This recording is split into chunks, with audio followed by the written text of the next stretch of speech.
BRS అధినేత కేసీఆర్ పిలుపు మేరకు రాజన్న సిరిసిల్ల జిల్లా వేములవాడలో ఆ నియోజకవర్గ ఇన్ఛార్జి జల్మిడి లక్ష్మీనారాయణరావు నరసింహారావు ఆధ్వర్యంలో నిరసన దీక్ష చేపట్టారు. 4 నెలలుగా రైతులు కష్టాలు పడుతున్నారని లక్ష్మీ నరసింహారావు ఆరోపించారు. రైతులకు ఎకరాకు 10,000 రూపాయలు చెల్లించాలని, ప్రతి రైతుకు 500 రూపాయల బోనస్ ఇవ్వాలని డిమాండ్ చేశారు. కాంగ్రెస్ పార్టీ లబ్ధి కోసమే రైతులను ఇబ్బందులు పెడుతున్నారని మండిపడ్డారు.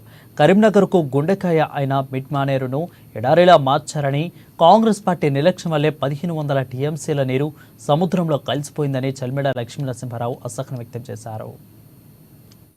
మేరకు రాష్ట్ర వ్యాప్తంగా నిరసన కార్యక్రమం, రైతు పండించిన పంటకు 500 రూపాయలు బోనస్ ఇవ్వాలి.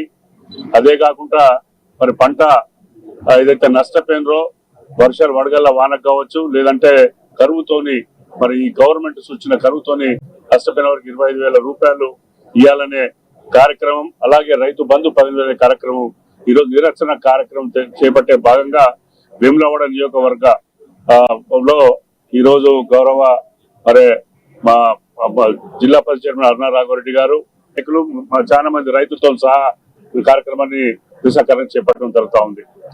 మేము గవర్నమెంట్ ఒకటే డిమాండ్ చేస్తా ఉన్నాం. గత 8-9 సంవత్సరాల నుండి బీఆర్ఎస్ గవర్నమెంట్ ఎప్పటివరైతే పాలించిందో అప్పటి వరకు ఎండాకాలం కూడా మత్తడి దుంకే పరిస్థితి రాష్ట్రంలో ఉండే. మీరు వచ్చి గవర్నమెంట్ టేక్ ఓవర్ చేసిన కేవలం 4 మాసాలలో మళ్ళీ ఎడారిలాగా ఎందుకు మార్చారు? కేసీఆర్ గారు ఇచ్చిన పిలుపు మేరకు రాష్ట్ర వ్యాప్తంగా నిరసన కార్యక్రమం, రైతు పండించి